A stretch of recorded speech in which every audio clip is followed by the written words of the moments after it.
Lorsque je refuse d'obéir à Dieu, je me rebelle contre sa sagesse, sa connaissance, sa compréhension, son immense amour, sa providence et sa protection. Je ne me rebelle pas seulement contre un Dieu invisible, mais contre cette incomparable personne qui est le souverain de cet univers, qui surtout prend soin de moi, mais je lui réponds que je suis plus brillant que lui. Voilà ce que je fais. Obéissez à Dieu et laissez-lui toutes les conséquences. Vous devez combattre à genoux. On récolte ce qu'on sème. Et encore plus avec les intérêts. Nous sommes plus grands et plus forts à genoux. Dieu peut remuer ciel et terre pour nous indiquer sa volonté. Il est toujours et sans exception dangereux et coûteux d'être rebelle envers ce que vous savez que Dieu veut pour votre vie. Ce n'est pas seulement vrai pour un individu, mais cela s'applique à toute collectivité. Et en regardant autour de nous, nous pouvons voir les conséquences néfastes d'une rébellion contre Dieu dans la vie d'une personne ou d'un groupe. Nous pouvons savoir par cœur certains versets de la Bible et quand même les oublier. Ce qu'un homme a semé, il récolte plus tard avec les intérêts, car c'est là l'irréfutable, inchangeable loi de Dieu. Que vous croyiez en Dieu ou non n'a absolument aucune importance. Cette loi ne changera pas. Or, rappelons-nous que Dieu a fait ses lois pour notre bien. Il ne fait pas des lois pour nous empêcher de profiter un peu de la vie. Il a fait ses lois pour notre protection. Et comme tout père attentif, il prend soin de nous. Donc, si nous connaissons vraiment Dieu, nous savons qu'il nous communique ses lois pour nous guider. Il a fait ses lois dans notre intérêt, tout comme vous-même, vous veillez à l'intérêt de vos enfants. Le message d'aujourd'hui s'intitule « L'abrutissement de la rébellion ». Je vous donnerai d'abord quelques explications, car je désire m'assurer de votre bonne compréhension. Car personne n'aime entendre le mot « rébellion ». Je comprends cela, j'aurais pu trouver un mot un peu plus gentil. Mais nous devons aujourd'hui parler de rébellion à cause des ravages qu'elle suscite. Et ces ravages remontent à l'aube de l'humanité. Car c'est là une des plus vieilles tactiques de Satan. Il n'a jamais eu besoin de trouver mieux. Il l'a essayé avec moi, avec vous et avec l'humanité dans son ensemble. Et ça fonctionne très bien. Ouvrons notre Bible dans le premier livre de Samuel. Nous lirons, si vous le voulez bien, un extrait du chapitre 15. Avant de lire ces versets, j'aimerais vous rappeler un peu l'arrière-plan de ce passage. Ensuite, nous entrerons dans le vif de notre sujet. Donc, nous retrouvons Saül qui a reçu sa royauté de Samuel, le prophète qui détenait cette autorité de Dieu. Ensuite, Samuel avait transmis la volonté de Dieu au roi Saül. Nous sommes rendus au chapitre 15. Nous commencerons notre lecture au verset 2. « Ainsi par l'Éternel des armées, je me souviens de ce qu'Amalek fit à Israël lorsqu'il lui ferma le chemin à sa sortie d'Égypte. Les Amélécites avaient désobéi à Dieu et avaient attaqué la nation d'Israël lorsqu'elle était sortie d'Égypte. Alors, à ce moment, le roi Saül rassemble toute son armée. Ensuite, si nous sautons au verset 5, le roi attaque les Amélécites. Lisons à partir du verset 7. Saül battit Amalek depuis Havila jusqu'à Shur, qui est en face de l'Égypte. Il prit vivant Agag, roi d'Amalek, et il dévoua par interdit tout le peuple en le passant au fil de l'épée. Saül et ses soldats épargnèrent Agag, ainsi que les meilleurs animaux du butin. Moutons, chèvres et bœufs, bêtes, grasses et agneaux, ils ne voulurent pas les détruire pour le vouer à l'Éternel. Par contre, ils détruisirent tout ce qui était méprisable et sans valeur. Ont-ils accompli la volonté de l'Éternel? Nous avons la réponse au verset 3 et j'y reviens pour faire ressortir ce point. Va maintenant, frappe Amalek et dévoué par interdit tout ce qui lui appartient. Tu ne l'épargneras point et tu feras mourir hommes et femmes, enfants et nourrissons, bœufs et brebis, chameaux et ânes. Cela vous semble-t-il un peu fort? Nous devons bien comprendre ceci. Premièrement, c'est exactement la raison pour laquelle tant de chrétiens ne vivent pas sous la bénédiction de Dieu. Lorsque Dieu donne un ordre clair et précis, il n'existe qu'une manière d'obéir, et c'est de faire exactement ce qu'il dit. Or, plusieurs croyants se demandent pourquoi Dieu ne les bénit pas comme il voudrait l'être. Et la raison est pourtant tellement simple. On ne peut pas obéir à Dieu de n'importe quelle façon. L'obéissance partielle est quoi? une désobéissance, et la désobéissance est une rébellion. Personne ici n'aime se faire dire qu'il est rebelle envers Dieu. Vos enfants n'aiment pas cela et vous non plus, personne. Mais cependant, si j'obéis à Dieu seulement lorsque cela me plaît, que j'obéis seulement quand j'y vois un avantage personnel et que j'aime cela, ce n'est pas de l'obéissance, en fait c'est de la rébellion. Et comment ce passage s'applique-t-il à notre vie lorsque je vois dans ma vie des aspects où je suis à la recherche consciemment ou inconsciemment d'excuses pour éviter d'obéir à Dieu, je n'ai pas le temps ou autre chose. Je dois alors en même temps me rappeler qu'en conséquence, j'évite de vivre sous la bénédiction de Dieu. Je dois d'abord expliquer ce qu'est la rébellion et en quoi elle consiste, car elle fait souvent malheureusement partie de notre vie chrétienne. Nous avons d'ailleurs inscrit sur le tableau plusieurs de ces aspects pour ceux d'entre vous qui prennent des notes. D'abord, premièrement, lorsque nous considérons la nature de la rébellion, elle pourrait être définie comme suit. La rébellion est une résistance à un ordre ou une autorité établie. Quel que soit cet ordre, cette autorité, si je décide de résister, si je la défie, si je fais preuve d'insubordination et si je préfère faire à ma tête, je me trouve alors en rébellion contre Dieu. Or, considérons maintenant le point de vue de Dieu sur cette rébellion. Comment pouvons-nous connaître ce point de vue? Parce qu'il nous le donne dans notre passage au verset 22 et 23. Dieu voit ainsi la rébellion.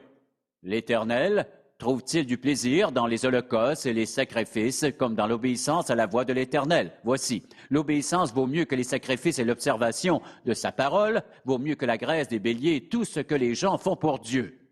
Et plus loin, au verset 23, Dieu place la rébellion dans la même catégorie que la divination ou la voyance, l'astrologie et tout le reste. Et la résistance est aussi coupable que l'idolâtrie. C'est-à-dire que selon le point de vue de Dieu, la rébellion est tout aussi grave que l'idolâtrie. Si par malheur quelqu'un vous accusait d'être une personne idolâtre, vous vous défendriez, vous diriez que vous adorez Dieu, que vous n'êtes pas idolâtre. Mais quand je choisis de prendre un autre chemin que celui de la volonté de Dieu pour ma vie, je deviens pour moi-même le Dieu de ma vie, car je me réserve le dernier mot. Alors que Dieu est l'ultime autorité, il règne en souverain sur l'univers.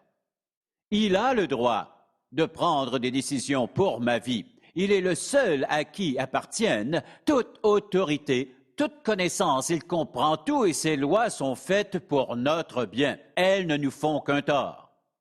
Par exemple, il a établi le Seigneur Jésus-Christ sur l'ensemble de la création et toute autorité lui a été donnée sur terre et dans les cieux. C'est pourquoi il peut nous donner l'ordre de faire de toutes les nations des disciples. Et la Bible enseigne que tout genou fléchira devant lui. Le monde refuse d'entendre cela. Le monde refuse d'entendre que, par exemple, mari et femme deviennent une seule chair. Et le monde refuse d'entendre que les désirs sexuels à l'extérieur du mariage sont contraires à la volonté de Dieu. Ils se rebellent. Et que font alors les gens? Ils tentent de se débarrasser de cette autorité pour se livrer à leurs désirs.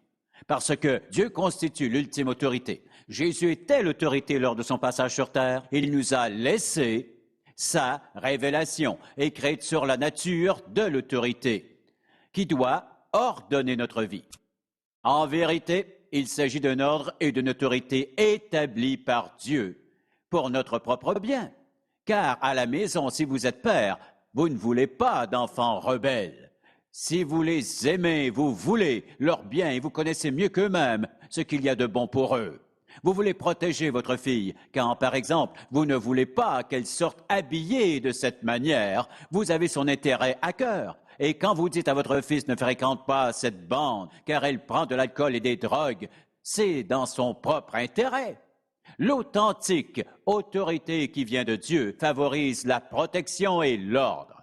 Et c'est vrai pour tous les segments de la société. Sans elle, aucune entreprise, aucune armée ne peut fonctionner, aucune famille ne peut vivre heureuse, aucune église ne peut s'édifier en son absence. Dieu a créé cet ordre et il l'a créé pour notre bien. Ensuite, la question est de savoir si et quand nous nous rebellons contre la volonté de Dieu. Ceux qui désirent prendre des notes peuvent encore écrire ce qui constitue une désobéissance envers Dieu. Nous en verrons 3 ou 4. Je me rebelle contre Dieu quand je poursuis un but contraire à sa volonté. Quand je poursuis un but, que je déploie des efforts pour obtenir une chose formellement défendue par Dieu, par exemple, Dieu défend à un homme de convoiter l'épouse d'un autre homme, ou vice-versa. Dieu le défend, c'est tout. Mais pour bien des gens, c'est correct. Voici comment ils peuvent s'y prendre. Premièrement, ils jouent avec les mots. Il ne faut plus parler d'adultère, mais de liaison. Car on peut avoir toutes sortes de liaisons, merveilleuses, légitimes et saines, des liaisons amicales, professionnelles. Mais ces gens sont surtout intéressés par un autre genre de liaison. Deuxièmement, lorsque je poursuis une chose permise par Dieu, mais d'une manière qu'il ne permet pas. Par exemple, l'ambition n'est pas mauvaise en soi, et quand Dieu la permet, si je travaille dans une entreprise, Dieu me permettra de gravir les différents échelons afin d'améliorer un peu ma position. Mais si je le fais en piétinant mes collègues par le mensonge et la calomnie, la critique ou encore l'intimidation ou en les poignardant dans le dos, non. Il existe une bonne manière et une mauvaise manière. Ensuite, je me rebelle lorsque je poursuis un objectif permis par Dieu, mais au mauvais moment. Par exemple, supposons que vous désirez vous acheter une maison, mais vous savez que Dieu s'y oppose, parce qu'il connaît tout de votre avenir, mais vous le faites quand même. Il n'y a rien de mal à s'acheter une nouvelle maison. Toutefois, nous devons savoir quand, lorsque Dieu permet ou défend, sa décision s'appuie sur des raisons précises, parce que dans son omniscience, il connaît votre avenir. Il sait que, même si c'est la bonne maison et que c'est exactement ce qu'il a planifié pour vous, le moment est mal choisi. Et pour nous, il est extrêmement important de prendre nos décisions en fonction du moment choisi par Dieu, en accord avec sa volonté. Mais si nous refusons d'attendre son temps, nous nous exposons à toutes sortes de contrariétés. Et ensuite, nous nous rebellons en désobéissant à un ordre précis de Dieu. Par exemple, je me rebelle contre Dieu quand il me dit « Voici ce que tu dois faire » et je refuse de le faire. Il me demande de pardonner une offense, mais je ne veux pas. Les Écritures enseignent clairement l'importance absolue du pardon, mais je refuse de l'accorder.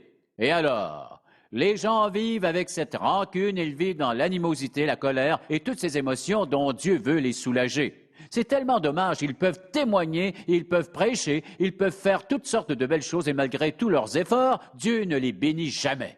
Parce que, malgré leur mérite, ils ont délibérément, volontairement refusé de pardonner afin que Dieu puisse les bénir. À cause de cela, un grand nombre de chrétiens se privent des bénédictions qu'ils désirent obtenir, parce qu'ils ne veulent pas obéir à Dieu. Or, si Dieu impose une limite à une requête que je lui présente, c'est parce que cela vaut mieux pour moi. Il désire me protéger et veiller sur moi. Mais trop de gens évitent ces bénédictions. Combien de fois j'ai entendu des personnes me dire, même en pensant à qu'il était ou quelle était la personne que Dieu voulait pour moi, je n'étais pas tranquille. Dieu ne me laissait aucune paix. Et finalement, j'ai dit, très bien Dieu, je veux t'obéir. Et j'ai attendu que la bonne personne se présente et en son temps, le Seigneur nous a bénis tous les deux. Parce que tous les deux, nous avons fait ce que le Seigneur nous disait. En fait, nous n'avons pas toujours un verset pour nous indiquer la marche à suivre. La Bible nous donne des principes de base sur le mariage et pour le reste, nous faisons confiance à Dieu parce qu'il nous aime et qu'il veut notre bien. Et il nous défend parfois certaines choses qui sont contraires à sa volonté. Mais la question se pose, suis-je prêt à obéir à Dieu ou non?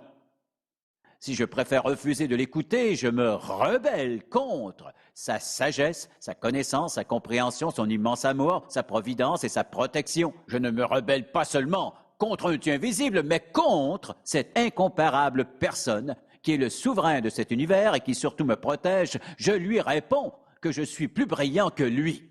Voilà ce que je fais. Par exemple, Dieu a dit à Adam et Ève, « Tous les arbres de ce jardin sont à ta disposition, sauf celui qui est l'arbre de la connaissance du bien et du mal. Si tu en manges, tu mourras. Qu'est-ce qu'Ève a fait?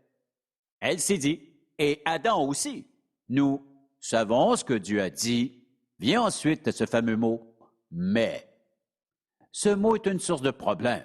Mais ils se sont crus plus brillants que Dieu. Cela cause bien des problèmes. Nous ne sommes pas plus brillants que Dieu. Alors, de quelle manière pouvons-nous nous rebeller contre Dieu? Nous le faisons de différentes façons et en voici quelques-unes. Nous nous rebellons contre lui en nous rebellant contre ceux qui ont autorité sur nous. En d'autres mots, si une personne en position légitime d'autorité nous demande de faire une chose que nous devrions faire et que nous refusons, alors nous nous rebellons contre Dieu si cette personne a le droit d'exercer une quelconque autorité sur nous. Par contre, si quelqu'un vous demande de faire quelque chose d'immoral, si c'est absolument mal et contre vos convictions bibliques essentielles, vous pouvez alors refuser, mais être prêt à en subir les conséquences. Mais la plupart ne sont pas dans cette situation. Nous devons simplement décider d'obéir à Dieu. Pensons maintenant aux raisons de notre rébellion. Pourquoi une personne se rebelle-t-elle contre Dieu, même si ce Dieu est omniscient et il connaît tout d'elle? Omnipotent, il a tout pouvoir sur sa vie. Omniprésent, toujours avec elle. Un Dieu d'amour qui l'aime d'une manière inconditionnelle, qui promet de pourvoir à ses besoins. Bref, nous connaissons tous parfaitement tous les attributs de Dieu, à quel point il s'est dévoué pour nous. Jésus est mort sur la croix afin de nous procurer un salut inaccessible d'aucune autre façon. Alors, pourquoi se rebeller contre ce Dieu? Il existe plusieurs raisons précises et nous en mentionnerons quelques-unes. Et parmi ces raisons de se rebeller, la principale est, et Ève est un bon exemple, le doute. Si Dieu dit « Voici mon plan pour ta vie », et si je dis « Oh, cela semble un bon plan, mais… » je me trouve alors à douter de la sagesse de Dieu et de remettre en question sa décision. Je doute de la sagesse de Dieu quand il dit « ne fais pas cela, n'achète pas cela, ne va pas là ». Je doute de sa sagesse et je vous demande, êtes-vous vraiment plus brillant que Dieu alors que sa sagesse n'a pas de limite parce qu'il est absolument infini dans tous ses attributs? Car rien ne peut lui échapper. Il est un Dieu d'amour, de bonté, de miséricorde, de gentillesse et de pardon. Et il cherche notre bien. Alors, pourquoi se rebeller contre l'omniscience? Parce que nous doutons de lui. Une deuxième raison est évidemment un immense orgueil. Car l'un ne va pas sans l'autre. Le doute, l'orgueil, je sais ce que Dieu a dit, mais moi, voici ce que je pense. Mais ce n'est rien comparé à l'omniscience de Dieu. Notre pensée et sa connaissance sont bien différentes. C'est l'orgueil de notre part qui nous incite à lui désobéir, à nous rebeller contre lui alors qu'il sait tout et qu'il désire notre bien. Une troisième raison est l'amertume, le ressentiment à cause des blessures et des déceptions passées, des vieilles expériences pénibles. Alors, nous nous disons, je me suis fait avoir une fois, mais on ne m'y reprendra plus. Et nous nous rebellons contre lui. En d'autre part, un autre problème est que nous cherchons à nous comparer à d'autres personnes, mais il n'y a qu'un seul vous. Y avez-vous pensé, parmi les 6,5 milliards de personnes qui peuplent cette planète, sans compter ceux qui viennent avant et après, il n'y a qu'un seul vous. Et Dieu a un plan, et ce plan est fait tout spécialement pour vous. Ce plan est fait sur mesure pour vous. Il est le meilleur plan qu'un Dieu omnipotent, omniscient, plein d'amour, omniprésent puisse concevoir seulement pour vous. Vous ne pourrez jamais l'améliorer.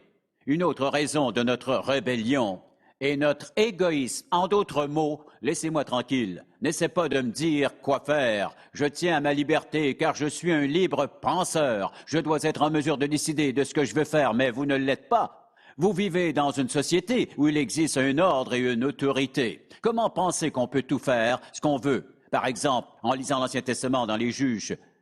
Quel était le problème à cette époque? La Bible mentionne que chacun faisait ce qui lui semblait bon. Supposons que tout le monde ici décide maintenant de faire seulement ce qui lui plaît. Et comme nous l'avons vu, ce qui lui semble bon, nous ne voudrions même pas nous lever demain. Ce serait trop atroce. Ce serait à vrai dire cataclysmique. On n'a qu'à considérer comment les gens se conduisent, même quand il existe un ordre et une autorité. Que ferait-il s'il n'y en avait plus? Dieu nous a donné un ordre et une autorité pour notre bien. Donc, l'égoïsme est une autre raison. Les gens aiment avoir l'impression qu'ils sont libres de décider ce qu'ils veulent faire et ne pas faire. Et cette idée est reliée à une autre rébellion qu'on appelle la convoitise. Je veux avoir ça. Je veux l'avoir et voici comment je m'y prendrai pour l'avoir parce que je le mérite bien. Mais en tant que chrétien, comment prendre la bonne décision? Lorsqu'une personne vient me demander comment je prends mes décisions, je lui réponds que je me pose d'abord et avant tout cette question. Que m'enseigne la sagesse? Que dois-je faire si je suis sage? Non pas ce que je veux faire, ce qui me semble une bonne idée, ce qui me plairait, mais ce qui me semble bon. Mais que m'enseigne la sagesse? Elle m'enseigne d'accomplir la volonté de Dieu. Et il me fera connaître sa volonté si je cherche à la connaître.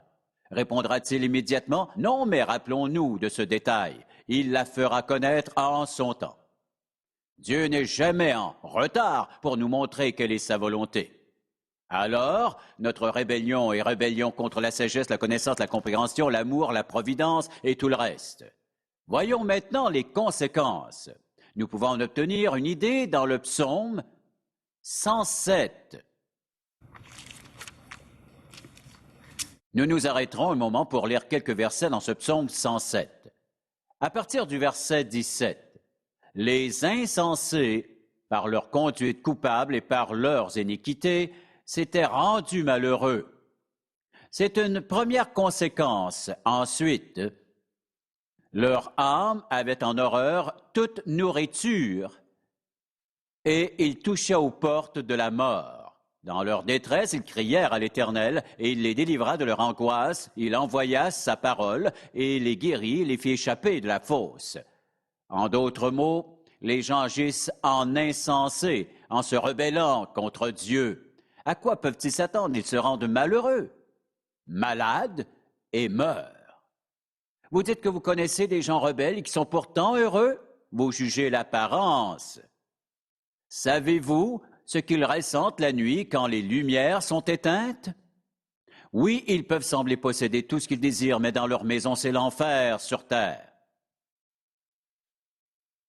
Ils occupent de bonnes positions, ils sont présidents d'un organisme ou d'une entreprise, mais les connaissez-vous vraiment? Il vaut mieux posséder peu et être heureux, vivre dans la paix et la joie, dans une bonne relation avec l'Éternel. Or, quelle est sa perspective?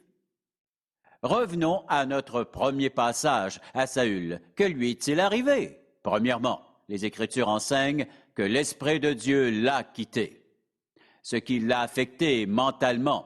Il a vécu misérablement, il a passé des années à pourchasser David afin de le tuer parce qu'il était jaloux et qu'il avait peur de lui. Il savait qu'un jour il prendrait sa place en tant que roi.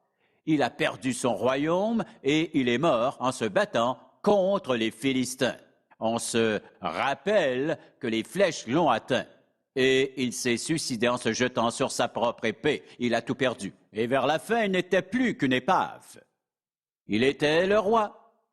Il est même resté roi d'Israël pendant 40 ans. Mais nous devons comprendre qu'ultimement, il a subi le jugement de Dieu. Il ne vient pas toujours lorsqu'on s'y attend, mais il vient. Souvent, les gens à courte vue sont pour cette raison les plus rebelles, parce qu'ils ne pensent qu'au moment présent, pas au lendemain. Et quelles sont les conséquences de la rébellion dans notre propre vie? Premièrement, notre communion avec Dieu est rompue. Lorsqu'on vit dans la rébellion, rien ne va plus. Quelqu'un peut dire, pourtant je prie, je lis ma Bible, je sais que certains aspects de ma vie ne sont peut-être pas tout à fait conformes à son plan. Que dit Dieu? Quelque chose vaut-il mieux à ses yeux que l'obéissance? Non.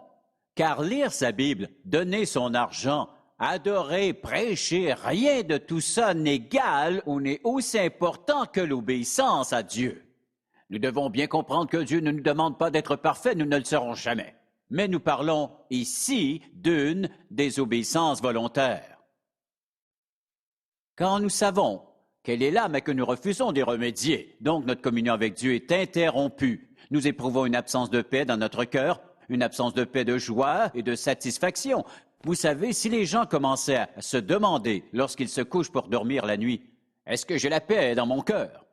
Est-ce que j'ai la joie dans mon cœur? Ai-je confiance? Ai-je une passion pour la vie?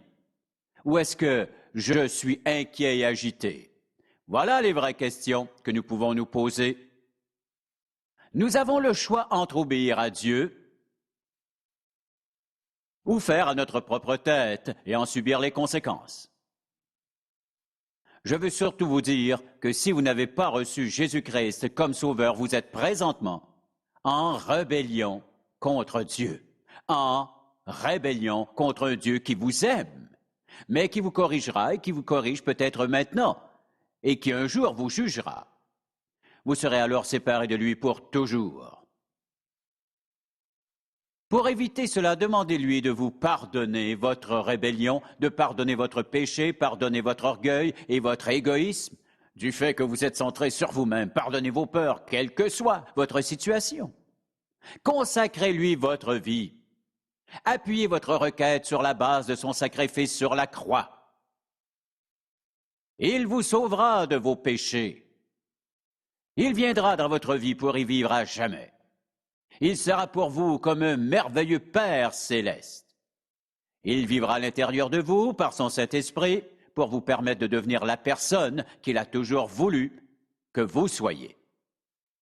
Vous avez donc le choix entre obéir et vivre avec lui ou désobéir et en subir les conséquences. Un homme ou une femme sage décidera d'obéir à Dieu en toutes circonstances. Père, nous voulons te remercier d'avoir rendu notre choix si simple. Aide-nous à voir comme ce choix est facile. Une réponse envers Dieu est toujours oui ou non. Attends n'est pas une réponse acceptable. Plus tard n'est pas une réponse acceptable. Peut-être n'est pas une réponse acceptable. Oui ou non. Donne-nous la sagesse et le courage de dire oui au nom de Jésus. Amen. Pour obtenir plus d'informations sur les ministères En Contact ou pour savoir comment entretenir une relation personnelle avec Jésus-Christ, composez notre numéro de téléphone ou écrivez-nous en utilisant l'adresse sur votre écran. En Contact avec Charles Stanley a été réalisé par la grâce de Dieu et la fidélité de nos partenaires de ministère à travers le monde.